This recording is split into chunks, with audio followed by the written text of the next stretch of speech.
Love chapter, 1 Corinthians, verse 13. Yung ba nakatingin pa? Parang, ano yung love chapter? Siguro, hindi nyo pa binabasa yan. 1 Corinthians chapter 13. And we will read first verses 1 to 3. 1 Corinthians 13, 1 to 3. If I speak in the tongues of men and of angels, but have not love, I am a noisy and a resounding gong or a clanging cymbal.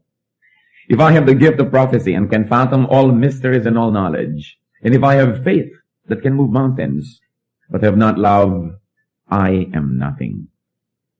If I give all I possess to the poor and surrender my body to the flames, but have not love, I gain nothing.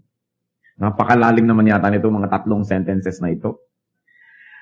Napakaraming bagay ang binanggit na sa tingin ng lahat ay napakahalaga, pero wala palang kwenta kung walang pag-ibig. Meaningless without love. Ano yon? Una, speech or gift of tongues are meaningless. Kahit halimbawa yung conscious speech o yung tinatawag nilang gift of tongue or whatever it is, basta yung galing, husay magsalita, magbitaw ng salita, sabi kung walang pag-ibig, baliwala. Without love, words just exalt the speaker. Without love, words can just hurt the listener. Kaya kung minsan meron tayong sinasabing masakit sa isang tao, dapat masaktan siya, magalit siya, at nasaktan na nga. Pero hindi pa rin nagagalit at nagpasalamat pa kasi alam, sinabi natin, out of love. Pero pag meron tayong mga sinasabi na walang motivation ang love, hindi tempered by love, they just hurt people. O tayo lamang yung natataas. Nagmumukha lang tayo magaling, pero actually wala namang magaling na na-accomplish ang ating pagsasalita. Without love, words may be wise, but empty. Kaya yung mga magagaling manurot ng mga kasalanan ng iba, magturo ng mga pagkakamali nila, kahit nga totoo yung sinasabi nila, walang power yung sinasabi, walang success, nire-reject, nagagalit pa yung pinagsasabihan, because it is not being said out of love. Kaya titiyakin po natin na pag nagsasalita tayo sa tao, lalo pang at pinupunan natin ang kanyang mali, lalo pang at meron tayong gustong open and close quotation, itama sa kanyang buhay. Lalo pang at gusto natin magbigay ng ating mga puna, tiyakin natin na meron tayong pag-ibig doon sa tao. Na sinasabi natin yon dahil gusto natin siyang mapabuti. Hindi lang para siya pahiyain. Hindi lang para ipakitang tayo yung tama at siya yung mali. Para lang hindi ipakitang mataas tayo at siya yung mababa. Na pagka tayo may pinagalitan man o sinabihan man ng kahit anong bagay, ang dahilan pag-ibig. Kaya if we don't have love, we don't have right to criticize. Yun ang pinagkaiba ng criticism at rebuke. Yung rebuke nagmumula sa concern and love. Gano'ng karaming tao pinagsasabihan natin dahil actually gusto natin siyang ibaba o gusto natin siyang mapagalitan o gusto lang natin maipakita ang ating offense, ang ating tayo yung na-offense sa kanilang ginawa. Pero hindi naman talaga totoo sa puso natin. Gusto kasi natin siyang matuto para siya mag-improve. Kita yun ng Diyos. It is the love behind the word that empowers it. Kaya kadalasan pag sinabihan tayo ng ating girlfriend o boyfriend o kaya wife o husband o nanay o tatay, ang lakas ng influence. Kasi alam natin na mahal tayo ng tao na yun, na hindi siya magsasabi ng isang bagay na hindi naman minomotivate o pinalalakas ng kanyang pagmamahal sa atin. Kaya nga yung mga mahal natin at nagmamahal sa atin, ang laki ng influence Because we know that they're speaking out of love. Speak of love and speak out of love. Speech without love is a failure. So isa po yan na failure na kailangan nating ma-recognize ngayon. Kasi pinag-uusapan natin, success, failure, and love. Anong kinalaman ng love sa dalawa? Another failure. Diyan sa binasa po natin, 1 Corinthians 13, 1-3. Prophecy is meaningless. Prophecy may be defined as teaching o galing na magturo. Or, katulad nung inire-reveal mo yung mga kalooban ng Diyos para sa iba, katulad nung sinasabi natin, ay, prophecy yata yan. But actually, the gift of prophecy is really concerned about expounding on the Word of God, on the truth, and teaching it to people. Yung galing mo na magsalita to apportion an idea and distribute it to people. What is teaching for without love? Kung wala kang pag-ibig, turo ka ng turo, ang galing-galing mo magturo, anong mangyayari? Tingnan niyo po yung mga nagturo ng maraming mga isms. Yung ang gagaling mag-orate tungkol halimbawa sa mga naging communism or socialism sa Russia, Cambodia, kung saan-saan. Ano nangyari? No, ang mga tao yung naniwala sa kanilang mga magagandang salita, sa kanilang magagandang pagtuturo, ang dami nagdusa, nagkamatay-matay ang mga tao. Kasi yun namang galing hindi motivated by love, but probably even by hatred. Baligtad pa. Nagsasalita, nagtuturo at magaling pero dahil gustong manira, hindi dahil bumuo. It is only to be self-serving, prophecy without love. Prophecy without love will only be self-righteous. Ang galing mo magturo, hindi ka naman nagmamahal sa yung tinuturuan, edi itataas mo lang yung sarili at ibababa sila at ipapakita mo kung gaano kakagaling at kung gaano sila kakulang. That's why prophecy is meaningless. Knowledge is meaningless. Marami kong notebook noong araw na nakikita sa kalabas, knowledge is power. Ngayon yata yung mga notebook, puro mukha ng mga artista ang nakalagay, ewan ko. Pero dati yan yung mga kasabihan at kung ano-ano. Yung isa, knowledge is power. But the Bible tells us that knowledge is meaningless without love. It will only be self-exalting. It will only be frustrating and painful. It will only be oppressive. Kung ang galing-galing mo, tapos wala kang pag-ibig. Anong gagawin mo sa mga taong hindi magagaling? Mabibihag mo lang sila, mapapaikot, mamamanipulate. What's the point of knowledge kung hindi yan punong-puno ng pag-ibig? Nagagamitin ko para umimbento ng mga weapons to kill people.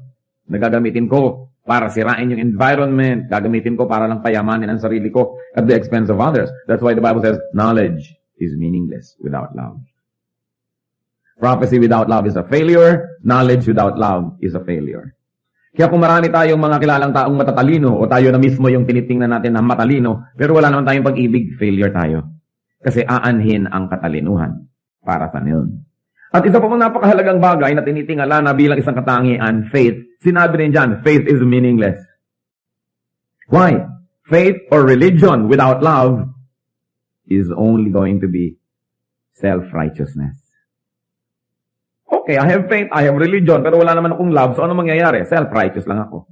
Banal ako, ikaw hindi. Makadiyos ako, ikaw hindi. So I am better than you are. Use faith to love. Faith in God, faith in God's goodness and protection and provision.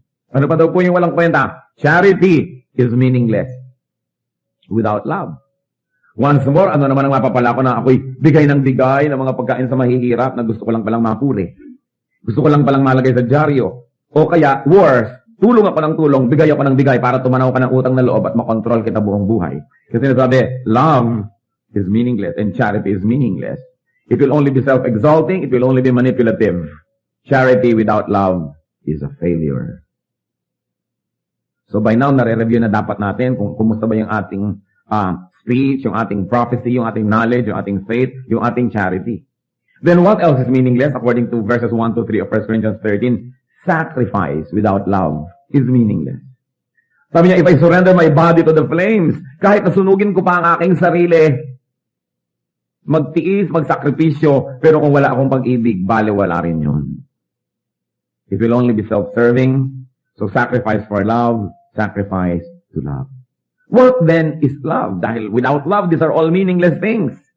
Then we've got to go back and we've got to revisit the definition of the Bible, no? Not of the cards that you buy in the bookstores. What is the definition of love? Then we go on to read. 1 Corinthians 13, 4-7. Love is patient. Love is kind. It does not envy. It does not boast. It is not proud. It is not rude. It is not self-seeking. It is not easily angered. It keeps no record of wrongs. Love does not delight in evil, but rejoices with the truth. It always protects, always trusts, always hopes, always perseveres. So ngayon natin sukatin kung ano nga ba, meron nga ba tayong pag-ibig? O mga mag-asawa o may asawa, sukatin ngayon, mahal nyo ba talaga yung asawa nyo? Yung mga may anak, yung mga magulang, mahal nyo ba talagang anak nyo? Mga anak, mahal nyo ba talaga inyong mga magulang o mga kapatid? Mahal ba natin talaga yung ating mga kaibigan o nobyo o nobya o mga kasama sa trabaho o sa church, wherever? Kailangan sukatin natin yan. Sabi unang-una, love is patient. Love is not in a hurry. Kaya yung may mga magnobyo na may mga sexual desires sa isa't isa na hindi makapag-intay, hindi yan love. That is lust. Yung pinipilit ka na ngayon ha, kasi Valentine's Day. Sige na. Ngayon na, hindi makapaghintay mo. No, you are deceiving me. That is not love. Because love is patient. Naghihintay ng tamang oras, ng tamang lugar para sa lahat ng bagay. Love is patient. Ibig sabihin, hindi siya impulsive. Hindi yung bugso ng damdamin ang nasusunod, kundi yung talino ng pag-iisip. Ng mga ginagawa niya, hindi idinidikta ng emosyon. Hindi nagmamadali. Na pag may ginawang mabuti ngayon, hindi nag-iintay na bukas, may bunga na yan. Na, pambihira naman to, inabutan ko ng kape kahapon, ngayon hindi mo lang kamuti ng likod ko. Nag-aantay agad ng bunga, nag-aantay agad ng tubo. Love is patient. Maaring nagtatanim ng kabutihan, pero hindi bukas-bukas bubungkalin na kung tumutubo o hindi. O meron bang napala, may ganansya o wala. Love waits for growth. Love waits for fruit. Patiently. Hindi nagmamadali. Respects others people's timings and cycles and processes. Hindi natin pinapaikot ang lahat ng tao sa ating timing. Kailangan ganito ka na, kailangan ganun ka na bukas. Merong mga babae, kung mag-demand sa mga asawa, kailangan after 2 years, sa Dasmariñas Village na tayo nakatira. Kailangan ganito, kailangan ganun, kailangan ganito. Love is patient. Baka naman ang mahal nyo inyong sarili. Mabuti pa, pinakasalan nyo na lang ang sarili nyo para magtagumpay ang inyong marriage. Respect others people. Patience is success. Patience succeeds. The patient person in the end will be the successful one. Yung impatient, yan ang talo. Yan ang bigla-biglang nagdadabog, bigla-biglang naiinis, bigla-biglang sumasabog, bigla-biglang nagsasalita ng hindi tama. Yan ang mga taong laging magsisisi. Well, buong buhay walang ginagawa kundi mag-repair ng mga damage sa ginagawa ng kanilang pagmamadali. Even God is patient with us. Tinuturuan tayo ng tama, bigyan tayo ng lahat ng blessing. Pag nagkakamali tayo, pinapatawad. Napapalo ka ko minsan, dapat lang. Pero, naghihintay ang Panginoon. What else is the definition of love? Patient ba kayo doon sa sinasabi niyong I love you? One measure. Second, love is kind. Love is kind. So, ano yun? Love is kind thoughts. Thoughts. Ano bang iniisip ko tungkol dito? Sa isip pa lang, mabuti na ako sa kanya. Kasi alam niyo kung bakit dapat tayo mabuti sa isip? Kasi kung ano yung iniisip, mamaya ginagawa na natin. Ang katawan natin ay alipin lang ng ating isip. Ang ginagawa ng ating katawan ay dahil ang iniisip ng ating isip. Kaya doon ang battleground. Kaya sabi sa Romans 12, be transformed by the renewing of your mind. At kung nahihirapan tayo intindihin yon sa Tagalog, ang ganda-ganda, maghunos dili. Magbagong loob. Doon sa loob dapat nangyayari. So love is kind thoughts. What thoughts do you think of your loved ones? Anong iniisip nyo? Yung mga magnobyo, pagka ikakasal, yung isa pagtayo, tatapakan yung isa para ma-dominate ko sa buong buhay. Una kong ilalabas yung pa ako sa simbahan para ako ang manalo. Thoughts pa lang, evil na eh. Anong sa palagay nyo mangyayari sa inyong marriage? Sa umpisa pa lang, iniisip mo na agad manalo ka, matalo siya. Love is kind thoughts. Love is kind words. What kind of words do you use to people that you profess to love? And words not when you are in a good mood, but when in bad. Siyempre, kung good mood ka, ganda yung words na lalabas eh. Pero paano kung galit ka na? Ipapaalala mo na hinangol lang kita sa putik. Naging tao ka lang sa akin. Tinulungan lang kita. Maraming mag-asawa, ganyan mag-usap. Loving, sweetheart, darling. Mamaya-maya nagsusumbatan. But love is kind words. What kind of words? Maraming mag-asawa, ang galing-galing magpintasan, to cut each other up and to wound each other's hearts. Kaya naghihiwalay eh. Kind thoughts, kind words. Love is gentleness. Na yung soft part or soft spot ng yung mahal sa buhay, kay asawa, kay nanay, kay anak, hindi mo yun sinasaling. Parang alam mo na, may sugat yung tao, bagong opera, doon mo pa kakalabitin, doon mo pa susundutin ang daliri mong marumi. Di po ba? Masadista ka noon. Pero may mga tao, pag alam nila yung weakness mo, pag galit sila sa'yo, yun ang kanilang i-attack, yung weakness mo. Evil yun, hindi yun love. Halimbawa, ayaw na ayaw mong nababanggit ang tungkol sa whatever, any weakness, yun ang ilalabas niya pag naglalabanan na kayo. That is not gentleness. So love is gentleness. Love is kind attention. Attention. What kind of attention? It's kind attention that we give to each other. And you know what? Kindness, like patience, succeeds. Ang pinaka-effective deeds are deeds of kindness. Kayo, anong naaalala niyo yung pinakamagagandang memories about people? Hindi ba yung deeds of kindness nila sa inyo? Yung kanilang pagpaparaya, pagbibigay, pagtitiis? Hindi ba yon? At kung gano'n ang naaalala natin tungkol sa isang tao, hindi ba wala tayong gagawin kundi mabuti para sa kanya? Hindi ba susuklian natin ang kabutihan? Kaya ang taong mapagbigay, yung taong mabuti, yun ang talaga nagtatagumpay. Sa biglang tingin, mukha siyang talo, mukha siyang kawawa. But in the end, siya talaga yung magtatagumpay. If you are kind, if you are patient, it looks like you lost the battle. But obviously, in the end, you will win the war. What else? Love does not envy. Love celebrates other people's triumphs and victories, possessions and all. Pero hindi, there's a lot of envy, even among couples. Pagka lumalaki na yung kita ng isa, kung pareho nagtatrabaho, nagkakainggitan na. Pagka yung magkakapatid, nagkakainggitan. Sa halip na matuwa ako dahil yung ate ko valedictorian at ako may bulok-totorian, galit ako. Hindi ako ate ng graduation. Hahanap ako ng mga weaknesses niya at ibabalandra ako sa buong bayan, lahat-lahat. That's envy. Many people who are supposed to love actually envy. Samantalang dapat kang matuwa. Yung kamag-anak mo, no, naging mayor, yung pinsan mo, naging beauty queen, o whatever, may tagumpay itong kapitbahay mo, yumaman yung kapitbahay mo, di mabuti. Kung hindi ka man lang niya mabigyan, at least hindi ka na niya hihingan. Hindi mabuti. Pero, the evil nature of people, actually, nalulungkot pag may nagtatagumpay. But love does not envy. Tingnan ninyo ang reviewin ng relationship with the people that you are supposed to love. Baka nagkakainggitan, nagko-competition. Yung mga professional competition ng mga magkakapatid, magpipinsan, mga mag-asawa. It's out of place. Love does not envy.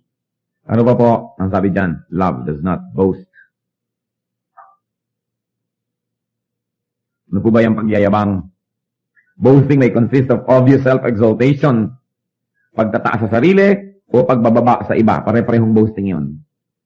Yung, bakit? Kung akong gagawa niyan, ganitong gagawin ko, ibig sabihin, mas magaling ako sa'yo, mali ka, tama ako. Kami nga sa amin, ganito kami.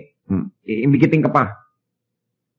Namimiserablehan ka na nga sa buhay mo, ipapakita pa niya kung gaano kaganda yung buhay niya. So, actually, boasting yun. Ang goal ng mga nagyayabang, pababain ka at pataasin ang kanilang sarili. At alam niyo kung bakit? Kasi sa kalooban ng puso niya, mababa ang pagtingin niya sa kanyang sarili. Ang mayayabang, ang totoo nun, napakababa ng pagtingin sa sarili. Kaya laging gumagawa ng isang bagay, nagsasalita ng isang salita, na para itaas ang sarili at ibaba ang iba dahil sa loob nila, sila ay mababa. Kasi kung sa kaloob-looban mo, alam mo na mataas ka eh. Hindi dahil sa yabang, kundi alam mo naman yung facts. Na talagang mahusay ka naman, o maganda ka naman talaga. Hindi mo naman kailangan laging sabihin, kasi obvious yun eh. Kaya yung mga mayayabang, insecure lang yan. Empty can strikes loud. Di po ba? Pag may latang maingay, walang laman. Kasi yung latang puno, tahimik. Kaya ibangga nyo, kaya ihulog nyo, tahimik. Puno eh. Yung walang laman, ang ingay. So madaling malaman, walang laman naman ito. Ano ba yan? May panalangin nga siya. Ang ingay naman ito. Yung lagi nilang, look at me, ako'y bida, ako'y ganito. Kung hindi pa sa akin, kung hindi pa sa akin. Yung ganon, yung mga insecure ng mga tao. But love does not boast. If we really love, we do not boast. You love the poor, tapos i-display mo pa lahat ang yaman mo para lang sa mamiserablehan. You love people, pagkatapos iinggitin mo pa. Boasting may consist of threatening others with one's absence. Boasting yon. Yung lagi nalang ipapanakot, sige, mawawala ako sa buhay mo. Tignan ko lang anong mangyari sa'yo. I'll walk out of your life. Ikaw din. Boasting. What else? Proving what harm one could inflict on another. That's boasting. Yung, sige, sinubukan nyo ako, malalaman nyo kung sino ako. Gagawa ka ngayon ng lahat ng magagawa mo para sa saktan. That's boasting. Papakita natin kung ano tayo, what harm we can do. Can you imagine how wicked people have become na ipinagayabang nila how harmful they can get? Get rid of boasting to your spouses. Sa mga may asawa, this is one major crime, yung nagyayabang kayo sa inyong asawa. Para nyo bang laging ipinapakita, kahit umalis ka, I will survive. Kanta ka ng I will survive. Ipapakita mo pa na actually, mag-i-improve ang buhay ko pag nawala ka, hindi kita kailangan, this and that. Get rid of boasting to your parents. May mga anak naman, ang yabang-yabang din sa mga magulang, o kaya sa kanilang mga kapatid. Tapos sa mga kaibigan, ba't pa kayo nagkaroon ng kaibigan kung iinggitin nyo lamang at lagi na lang kayo magmamataas? Di wala yun. You need fans, not friends. Boasting fails to exalt a person. Kasi ano ba yung goal? Itaas ang sarili, ang totoo, yun naman mayayabang, hindi naman talaga tumataas. Yung mga tao, pag talikod doon, ano ba yun? Hangin naman. Diba? Ang lakas ang hangin. Yung hindi niya talaga naitaas ang kanyang sarili, lalo lang siyang bumaba. Nabibigo ang kanyang ginagawa. Love is not proud. Pride can take the assume of needless self-sufficiency. Ipapakita mo sa tao na hindi mo siya kailangan. Pride yun. We need each other. We need each other. Pride can take and assume the shape of not admitting one's errors or shortcomings. Nagkamali na, ayaw pang aminin ng nagkamali. O inaamin na sa loob, ayaw pa mag-sorry. Pride yun eh. Alam nyo po, there are very, very few miraculous or magical words in the vocabulary of human beings.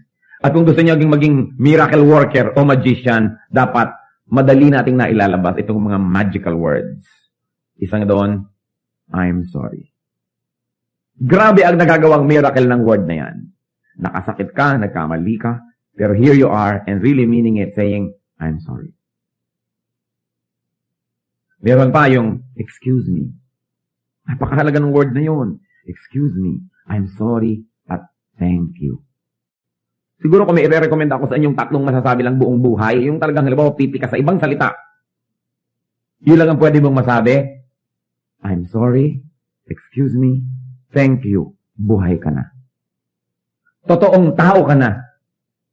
Kasi ang hirap sabihin yun kung mapagbalaki kayo, I'm sorry.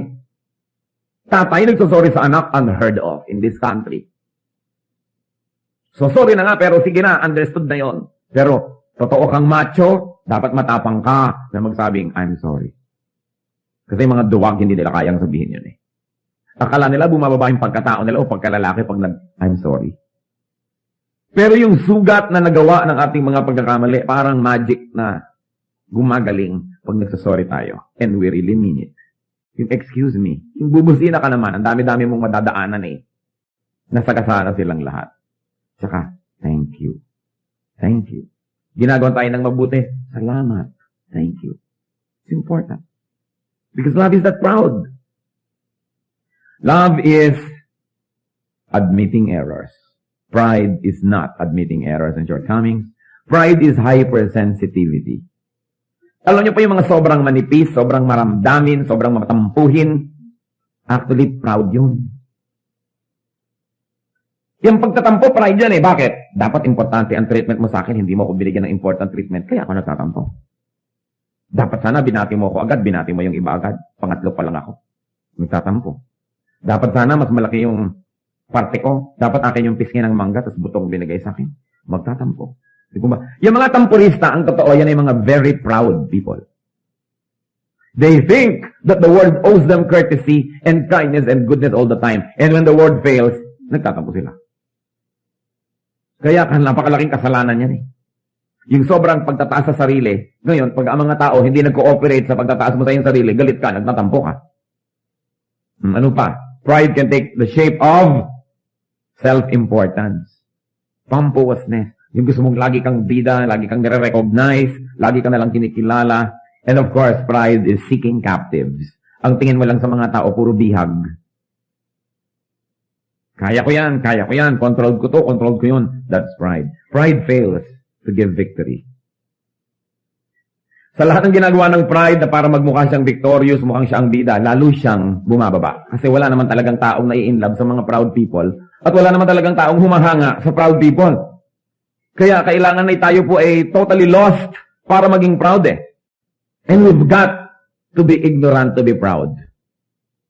Kasi pride is related to attaching self-importance. Pero kung totoong bukas ang ating isip at matalino tayo, alam naman natin hindi tayo importante. Alam naman natin na hindi tayo magaling. Alam naman natin na lahat siguro ng mga pinupuri ng mga tao tungkol sa atin ay hindi totoo. Dahil sino nga ba tayo? Yung taong makatotohanan, bukas ang isip at kilala ang kanyang sarili, yan ang humble. Kasi alam niyang, ganun lang yun. Kaya yung mga tinatawag po natin ng mga nagtagumpay, halimbawa nagtagumpay sa negosyo, therefore yumaman, nagtagumpay sa career, therefore sumikat, naging makapangyarihan. Kahit sa career, dahil may nagbigay, may tumulong, may nagbukas ng pinto para sa'yo. Kaya yung taong mga mayayabang ay mga ligaw, hindi nila alam kung sino sila. Because nobody can be great by himself. Bakit kung katalinuhan nagbibigay ng tagumpay, bakit ang dami mga matalino ay wala namang nangyari? Di po ba? At marami naman mga taong hindi matalino, wow, bakit ang yaman niya? Bakit? Kasi may mga tumulong, may mga nangyari. Pride fails to give genuine victory. Then, ano pa ba ang mga definition? Love is not rude. There can be so much rudeness among people, especially sa mag-asawa. Napakarami ko nang nakitang rudeness ng husband to wife and wife to husband. Pambihira, kung meron kayong dapat igalang, pitaganan, at gawa ng lahat ng nice and best things in life, dapat asawa nyo. Kasi yan ang kasama nyo sa buhay. Yan ang karamay nyo. Kung nahulog kayo sa hagdan, yan ang dadampot sa inyo. Kung na-paralyze kayo, yan ang magbubuhat sa inyo o magtutulak na inyong wheelchair. Diba? Yan ang karamay-damay mo. Yan naman kung meron kayong asawa. Pero ang dami-daming mga kagaspangan ng husband to wife and wife to husband. Kasi siguro taken for granted na kahit nabastusin kita, nandiyan ka rin naman, wala ka ng choice. Kaya wala nang courtesy. Wala nang mga thank you, wala nang mga sorry, bahala ka, automatic ka na lang nandyan ka kahit anong mangyari. At alam nyo, hindi automatic. Kaya marami naghihiwalay. Love is manual, it's not automatic. Hindi pwedeng umandar automatic ang love. Namamatayan.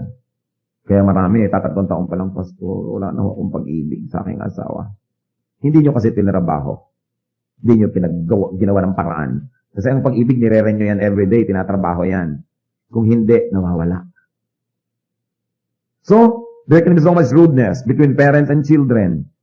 Alam niyo, ang daming rudeness ng mga parents sa children. Kung mabata ka, pakain kita, pakaral kita, hindi na sila nagiging courteous. Hindi nagagalang ng privacy ng anak. Yung parang anak lang kita. Di ba dapat mga magulang ang kauna-unahan magpakita ng kagandahang asal? Marami rin mga anak, very rude to their parents. Naku, polite ang polite sa mga teachers sa school, polite ang polite kung kani-kaninong tita, tito, pero mga magagaspang sa sarili mga magulang. Tinatalikuran ng magulang, binadabugan, binabagsakan ng pinto, ng telepono, kung pwede sigurong banlian ng kumukulong tubig yung magulang, babanlian, plantsahin, ipitin ng electric fan. Dami. Mga anak lalo, dapat magalang kayo sa inyong magulang. Sa lahat ng tao sa mundo, ang dapat na ginagalang ng tao, ang kanyang mga magulang, ang kanyang asawa, and then ang kanyang mga kapatid. Kasi when all the chips are down, pag tinalikuran kayo ng mundo, yan ang mga matitira sa inyong buhay. Magulang, anak, asawa, mga kapatid. Yan ang natitira kahit anong mangyari. Kita nyo, yan ang nandyan. Kaya kailangan, courteous tayo sa kanila. Ang courteous mo sa stranger, ang courteous mo sa waiter, pag naglagay ng kutsara, thank you. Ang etiquette mo talaga by the book. Pagkatapos yung mga tao na pag naghihingaluk at tumirik ang iyong mata, nandyan, hindi tayo courteous. Napaka-importante. We give all courtesies to strangers in public places, sa mga kotilyon, sa mga dinner at mga parties. Pero yung mga tao talagang permanent fixtures of our lives. Dapat polite tayo sa kanila. Alam niyo yung politeness sa mga anak sa magulang? Sa Arabia, sa Arab world, hindi pwedeng ipakita ng anak ang kanyang talampakan sa kanyang magulang. That's rudeness. Hindi pwedeng nakatapat yung magulang mo, itataas mo yung paa mo na gano'n, na nakaharap yung paa mo sa kanya. Rudeness. Iniingatan yung ganong klaseng mga bagay. May mga anak na hindi tumatalikod sa magulang. Yung pagka umaalis ay medyo paatras ng konti, hindi bigla-biglang tinatalikuran. Courtesy. Ang daming nakita ko na, mga kolehiyala, mga college boys, ang polite to strangers, pero ang rude sa kanila mga brothers and sisters. Kung meron nga kayong dapat na pakitaan ng pinakamabuting ugali, yung kapatid nyo eh. Kasi unang-una, kapatid nyo yun. Second, tinalikuran na kayo ng buong mundo, yan ang magtsatsaga sa inyo, yung mga kapatid niyo. Mga kamag-anak. And our friends. Alam niyo kung minsan sasabihin ng iba, alam mo, mas close pa ako sa pinsan ko kaysa sa kapatid ko. Kasi siguro mas polite kayo sa pinsan niyo kaysa sa kapatid niyo. Yung iba sasabihin, close pa ako sa friend ko kaysa sa sarili kong kapatid. Siguro yung friend mo, nagsishare pa kayo ng lollipop, kung ano-ano pang mga sweetness ang ginagawa niyo to each other, nagpapautangan kayo, nagpapahiraman, pero yung kapatid mo, sungit-sungit mo, hindi makapasok sa kwarto mo, paano ka nga magiging close doon? Hindi naman siguro mahirap yung arithmetic niyan para masolve niyo yung formula. Courtesy. Because we have a tendency to be rude to people who are very close to us. Baligtad. Yung mga close sa atin, doon nga tayo dapat pinakamapino at pinakamaayos kasi close sa atin yun. Maraming mga husband and wives lalo na very rude to each other. Walang paggalang. Mabuti pa nung nagliligawan. Pero nung mag-asawa na iba na. Rudeness can take the form of words. Anong mga klaseng salita ang binibitawan? Kung ba naman at is na tayo sa kanya, hindi na tayo magkokorte ng magandang salita kahit ano na lang. Rudeness can take the form of gestures. Gestures. Marami ko nakikita mag-asawa, medyo nagyayabang-yabang siguro ng konti yung lalaki, yung babae, naku, ang kilay nandun sa kisame. Nakaganyan. Sa harap ng mga tao, hinihiya yung sariling asawa. Anong ine-expect nyo na magiging relasyon nyo kung ganun kayo? Dapat nga, pagka medyo nagyayabang-yabang ng konti asawa, ikaw na parang kang tadhanga na nagniningningang yung mata sa pagtitig sa kanya. Siguro, titibay ang inyong pagmamahalan. Pero, ayan na naman niya. Okay. Kaya kayo nagdi-disagree, not in public. You do not erode, diba? The authority and dignity of your spouse in front of other people. Diba? Gestures. Manners. Disposition. Ang dami-daming babae, pag haharap sa ibang lalaki sa labas ng bahay, ang ganda-ganda. Pag nakaharap sa sariling asawa sa loob ng bahay, hindi mo malaman kung multo o ano. Bakit ganon? Ang rude-rude sa harap ng asawa ko, ano mga nakalagay, bla bla bla. Pagkatapos sa harap ng iba, paglabas ng bahay, ang ganda-ganda. Sino ba pinagpapagandahan nyo? Mukhang tiriring kayo sa bahay. Tapos ano, sino dinidisplay mga lalaki sa kalye? Dapat nga, polite ka sa iyong asawa, di po ba? Na tinisikap mo talagang to be the best. Kaya naman marami mga tao pagtagal, parang na lang kami magkapatid. Bakit nga hindi kayo magiging para magkapatid? Lagi na lang nakabuyang-yang na parang kinulay yung babae. Wala nang itinago, wala nang charm, wala nang magic, wala nang mystery. Kaya sila lalaki naghahanap ng ibang mystery at magic. Although of course, hindi naman justifiable yun kahit mukhang kinulay ang asawa nyo, laging nakabuyang-yang dyan. Pero yung ganoon, kasi nawawala yung yung niceness, yung politeness to each other. Napaka-exciting naman siguro kung si Mrs. ito magbibisi patalikod pa ng konti. Hindi na tuloy sinisilip dahil lagi nang nakatiwangwang. Wala na yung fun. Rudeness, ganun din yon. Dahil tinitake for granted mo na lang eh. And that should not be done. Minsan, of course, rudeness can take the forms of cutting each other up. Nagsasalita, pinuputol mo, hindi na siya makatapos. Tinatapos mo yung sentence siya para sa kanya. Rudeness yun. Arriving and leaving in awkward moments. Katulad lang kahit alam mo may mga program, huwag naman kayong tatayo sa gitna ng anything. May kumakanta, may tumutula, may nagsasalita. Huwag sa gitna. Pag nagtatransition, may bababang speaker, may aakyat na iba. Doon kayo tatayo o uupo o hindi. Nasa kalagitnaan ng isang bagay, may tatayo, may aalis o may darating. That's rudeness. Itinatiming natin lahat yung mga ganun. Rudeness fails. It always fails to bring goodwill and to bring victory. What else is love? Love is not self-seeking. Yung totoong love, you before me, not me before you. Dinidefine po natin according to the Bible, ine-expound ko lang yung sinabi ng Biblia. Hindi ko ini-invento ang mga definition na ito. Love is not self-seeking, hindi ako muna, saka ka na. Dapat ikaw muna, bago ako. Love is not obsessed with investing for profit. Yung mga iba, hindi mo malaman kung love o investment. Gagawa ng mabuti dahil inaasahan bukas, gaganti ka, gagawa ka rin ng mabuti. Ang tunay na pag-ibig, gumagawa ka ng mabuti dahil kay mabuti, kahit pa nga ano yung gawin ng tao, pabalik sa'yo, gumagawa ka pa rin ng mabuti. Kasi kung ang ina-expect mo lang lagi ay profit, negosyo yan. Hindi yan love. Love is not self-centered but other-centered. Being self-seeking fails to give value to self. Ang tunay na halaga natin ay hindi yung halagang pinipilit nating ilagay sa ating sarili at pinipilit natin ng ibang tao sa paligid na ibigay sa atin. Ang tunay na halaga natin yung kusang ibinibigay na pagpapahalaga sa atin ng iba. Yung kusa. Hindi napilitan dahil natakot so nagbow na good morning sa'yo.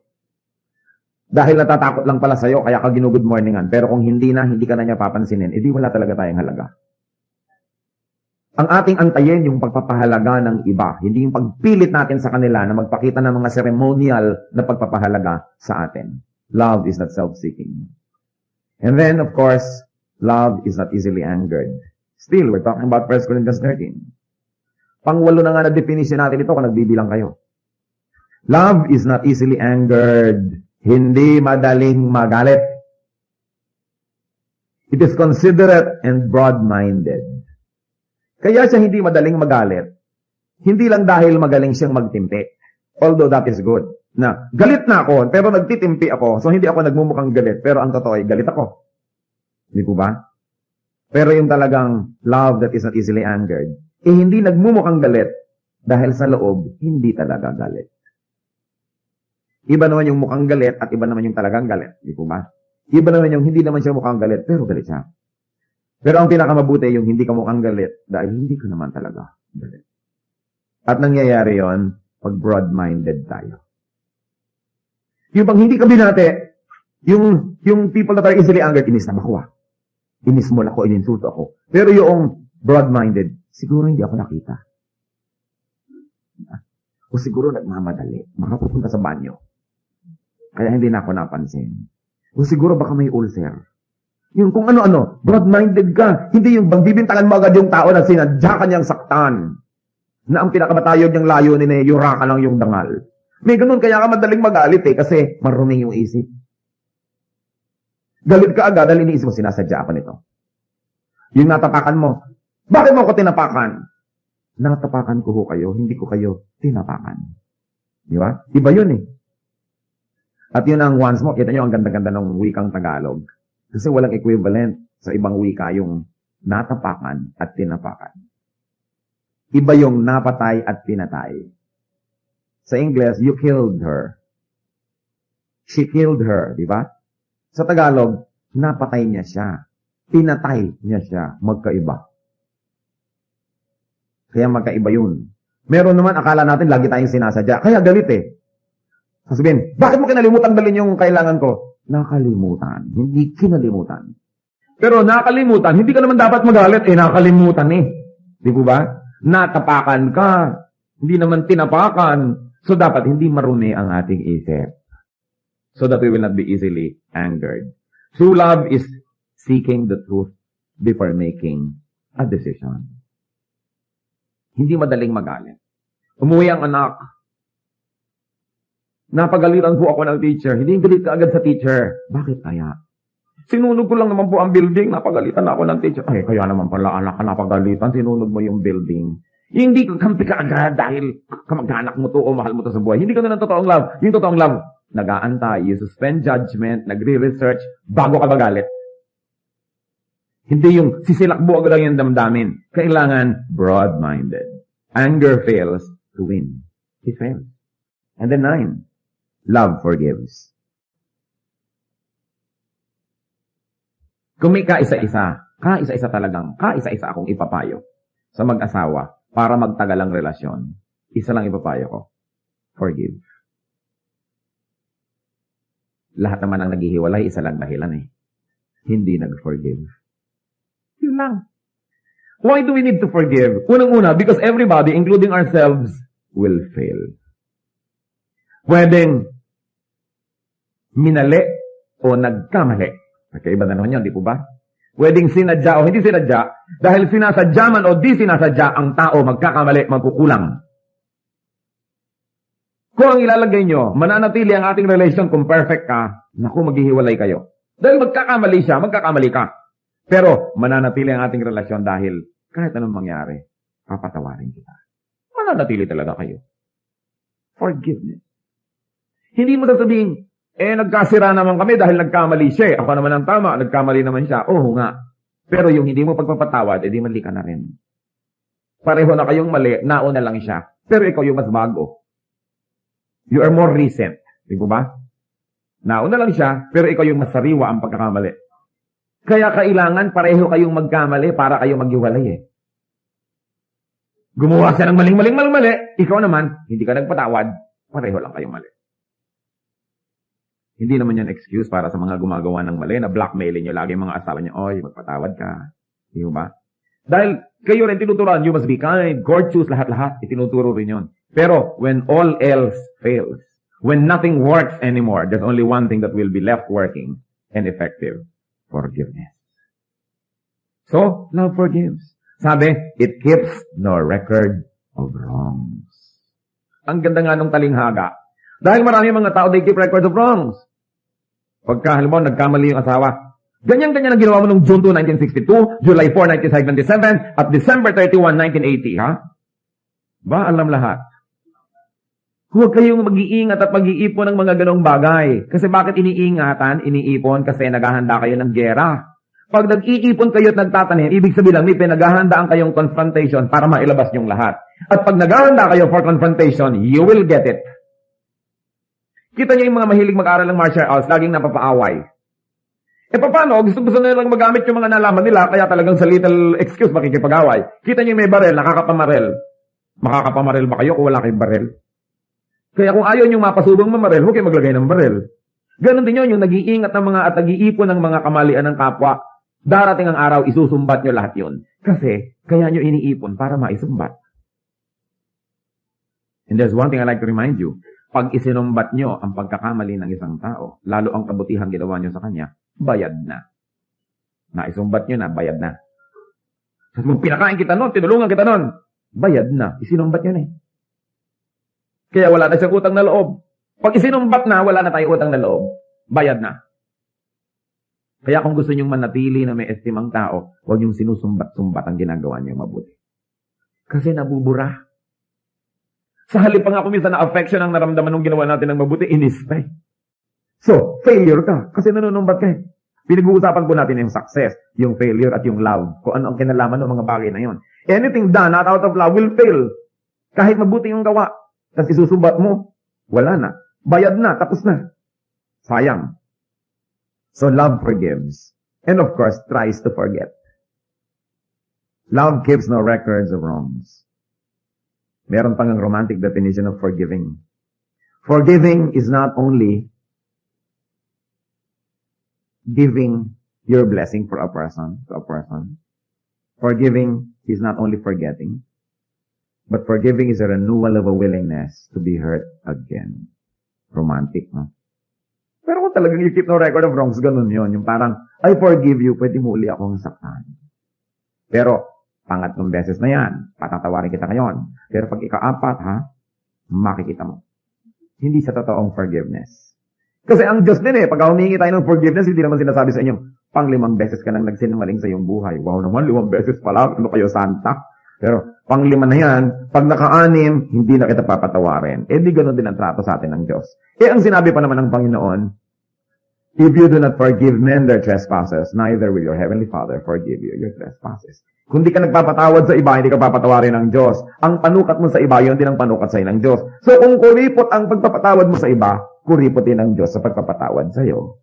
Pero kung pirmi ka nagbo-blow out ng pagpapatawad sa iba, ganun din ang Diyos. Maluwag ka sa iba, maluwag sa iyo ang Diyos. Mahigpit ka sa iba, mahigpit sa iyo ang Diyos. The measure you give is the measure you get. So don't burn the bridge over which you too must pass. Sa galit mo sa mga kaaway, para huwag silang makatawid ng ilog, sinunog mo na yung tulay, ikaw din ay tatawid. Paano ka? Don't destroy forgiveness in terms of other people's errors because you will also destroy it for yourself. Kaya mahalaga. Love forgives. Number 10, love does not delight in evil. Love does not delight in wrong done with loved ones and does not delight in wrongs done by loved ones. Ang love objective, hindi siya nagpapabaya na yung object of love niya dahil lang mahal niya, gumagawa ng mali, tinotolerate niya. Napakasama ng rapist na yan. Evil siya, blah, blah, blah. Biglang sabi, kapatid mo yun. Baka naman, nagkamali lang. Dahil kapatid mo Alam niya naman tayo mga Pilipino. Pagka may ginawa ang tao, hindi ko ano yung ginawa, kundi sino ang gumawa. Pagka kamag-anak ko, nakukuha lang yan, siguro baka nagdilim lang ang isip. Maliwanag na ngayon, no? Pero pag iba, masama siya ay halimaw. Pagka kamag-anak natin, mal-adjusted lang kasi. Alam niyo na, pag anak ng iba, bobo. Pagka anak natin, slow learner. Ano kayang pinagkaiba nun, di ba? Pagbalat ng iba, galis. Pagbalat ng anak ko, allergy. Grabe naman. Ganon ang mga tao. Napaka-biased. Pag anak ng iba, baluga. Negra. Pag anak ko, exotic. Bias kasi tayo. Kailangan iniisip natin, ano ba talaga ang takbo ng utak ko? Bakit ganon? Napaka-bias natin. Pero sabi, love does not delight in evil. Wrong is wrong kahit sino ang gumawa. Yan ang tunay na love. At alam niyo pa kung anong definition ng tunay na love? You don't do something wrong together. Kaya yung mga magkerida, I love you, I love you. Hindi yung totoo. Kasi gumagawa kayo ng mali, sinisira niyo ang kaluluwa ng isa't isa. Ano yung love doon? Yung mga magnobyo hindi pa kasal ay nagsisex and everything because I love you nang I love you. Hindi yun totoo. Because you are destroying each other. Because love does not rejoice at wrong. Kaya yung mga lalaking pinipilit yung babae, halika na, sumama ka na sa akin. Dahil mahal na mahal kita. Mahal mo pala ako, di gawin natin ang tama. Yung mga nobyang pilit ang pilit sa mga lalaki, sige na, halika na. Sasabihin mo dapat lalaki, ikalang mo ang aking puri. Kung talagang mahal mo ako. Dahil yung talagang pagmamahal does not rejoice at wrong. So nakita niyo na paano natin tinatrato yung mga mahal natin sa buhay pagka silang gumagawa ng mali, cute. Pagka iba, wrong. Dapat malinaw yung ating standard. Love places truth and righteousness above emotion, above affection. Ang mga magulang, number one guilty dyan. Pag anak na nilang gumagawa ng mali, anak ko talaga namang nagniningning ang mata nila sa paghanga. Smart talaga ang anak ko. Sinasaksak na pala yung katulong talagang anak ko, marunong ng self-defense. Pagka anak ng may anak ang malakas kumain, patay gutom. Pag anak niya, may gana. Biases. Kaya kailangan iniisip po natin, ano nga ba talaga ang aking klaseng love? Of course, another definition, love rejoices with the truth. The truth may hurt, the truth may temporarily be disadvantageous, but love rejoices with the truth. Another definition, love always protects. Therefore, yung kabaligtaran, love does not assault. You protect. May asawa ka, pinoprotect mo. Pinipintasan na ng kung sino-sino, kaya ng nanay mo, ng iyong mga kapatid. Asawa mo yun, protect mo yun. Hindi sa harap ng ibang tao, ikaw pa yung nanghihiya, ikaw pa yung nanlalait. Baligtad, imbes maging protective, ikaw pa yung susugod. That's wrong. It's not love. Love protects. Love always trusts. Nagtitiwala. Hindi lagi nalang umaandar ang mga James Bond mind. Lagi nalang nagdududa. Lalo yung mga selosa. Alam nyo, impyernong magkaroon ng asawang selosa o seloso. And I know of so many cases na hindi kayo maniniwala na ginagawa ng mga nagseselos na asawa. Meron na lang kulang paggabi, bakura ng barbed wire yung higaan ng asawa niya dahil baka lapitan ng katulong. Oh my goodness. Di po ba? Sa bagay, meron ka sigurong lumalapit din. Pero oras na nawalan kayo ng trust. And every day, lagi kayo nagsususpecha, alam nyo, magiging kayong halimaw. Lovable man kayo dati, maiinis na yung minamahal nyo dahil sinasakal nyo na siya, nakabantay kayo ng nakabantay. Ano ko, ang dami mga asawa, umuupa pa ng ano mga ahente para bantayan yung mga asawa nila. Sa bagay, meron naman talagang dapat bantayan. Di ikadena na lang. Pero yung sobra, I'm talking about excessive distrust. Lahat na lamang ng ginagawa meron kang ibang pakahulugan. Hindi na yun lang. Sobrang possessiveness. So there should be trust. Although of course people kasi sometimes sinira na nila yung tiwala nyo kaya dala na kayo, di po ba? Pero ano gagawin nyo? Buong buhay kayo magiging paranoid o gusto nyo bigyan ng sarili nyo at yung mahal nyo sa buhay ng another chance para magkaroon uli ng isang panibagong pag-uumpisa. Napaka-importante nun. At yun naman siyempre binibigyan ng chance don't abuse it. Uulitin nyo lang pala yung dating mga pandaraya and everything. Love, trust. Tapos, definition natin number 14, love always hopes. Lagi siyang umaasa. Lagi siyang merong hinahanap na positive. Siya ay prayerful, expectant of good things. And then number 15, love perseveres. Hindi siya madaling sumuko. Siya ay matibay. Hindi siya madaling nag-give up. Now, what is the power and success of love? Kasi pinag-uusapan natin. Failure, success, and love. 1 Corinthians 13:8. Love never fails. Kita nyo? Love never fails. But where there are prophecies, they will cease. Where there are tongues, they will be stilled.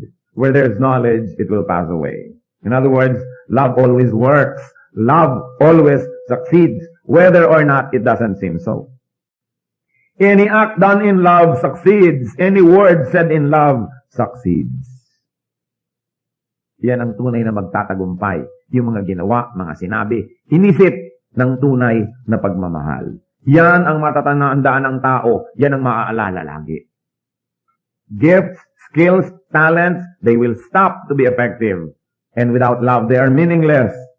What good is a prophet, a speaker, a genius without love? Kita nyo, ang dami-daming tao mas matalino kaysa doon sa mga, let's say, asawa nyo, pero talagang doon pa rin ako kahon. Kasi yun ang nagmamahal sa akin. Ang ganda-ganda mo nga, hindi mo naman ako mahal. So, aaning kita. Di ba? Ang galing-galing mo nga, hindi mo naman ako mahal. Anong gagawin mo sa akin? Alilain mo lang ako. Doon na lang ako sa nagmamahal sa akin. Love succeeds. Love is attractive. Ang mga tao, kung ano ginagawa nila para maging attractive. Pero you want to be attractive? Yung pinagkukumpulan kayo ng mga tao, laging gusto kayong nando, lagi kayong imbitado, lagi kayong hinahanap. Love people. Yan ang tunay na attractive quality. Pero talagang yung tunay na malalim na attraction, you want to be really attractive, be loving. It's good to be beautiful, but what is good will soon become permanently beautiful. Kailangan good tayo, then we become beautiful and attractive. Nagsasayang ang maraming tao ng mga kung ano ng mga pera para maging attractive. Although hindi naman masama siguro na maging pleasant ka, maging maganda yung itsura mo. Pero ang totoong lasting attraction or attractiveness is our heart. Kung loving tayo, marunong tayo magmahal, and all the qualities we talked about, people will find us attractive. Love always wins. Dapat natin tandaan. Actually and spiritually. Kahit parang hindi ka paglang nanalo, panalo rin yan in the end. You know why? Because God looks at our hearts. And God is our final judge. Kahit na mali ang inisip ng iba sa atin, hindi nila tayo sinuklian ng kabutihan, pero sa ating pagmamahal, haharap tayo sa Diyos one judgment day. And it is God who knows our hearts. And eventually in the court of God, even if in the court of men, love did not seem to win, or it doesn't always seem to win, in the court of God, it is the winner. Yung taong tunay na nagmamahal, hindi yun natatalo, hindi yun dehado. Love opens doors. Di po ba? Love breaks walls. Love builds bridges. Love inspires, nurtures, and brings out the best in others. Love beautifies. Kaya kung minsan mo, in love ka siguro, no? Ang ganda-ganda mo. Love beautifies. Love edifies, and love gives life and zest. Ibibigay ng gana. So talagang love is powerful. Yung iba, gusto nila maging military general, maging president ng kumpanya, gusto nila maging ganito, maging ganon, para maging powerful. But he who loves is the one who is truly powerful. Kasi pag mahal natin yung tao, di ba, ibibigay mo yung dugo mo, ibibigay mo yung abdo mo, ibibigay mo yung lahat mo dahil mahal mo siya eh. So sino ang talagang tunay na may kapangyarihan? Yung nagmamahal. Yung mga fake na kapangyarihan as in military power, power ng muscle or strength, pag nanghina ka na, hindi ka napapansin ng tao. Pero yung nagmamahal at minamahal mo, habang humihina, mas pinapansin mo. Di ba? Habang nawawalan siya ng kapangyarihan, as nandito ka ngayon naka-assist, yun ang tunay na panalo. Love is powerful. Love never fails. He who loves succeeds. Kaya po tayo pupunta na sa final sagot ng ating bugtong. Paano ba nagiging successful ang isang tao? Be loving. The person who loves succeeds. Because love, according to the unchangeable Word of God, the wise Word of God, sabi, love never fails. Kahit naiintindihan natin yan ng buo o only partially, paniwalaan dyan sa salita ng Diyos. Love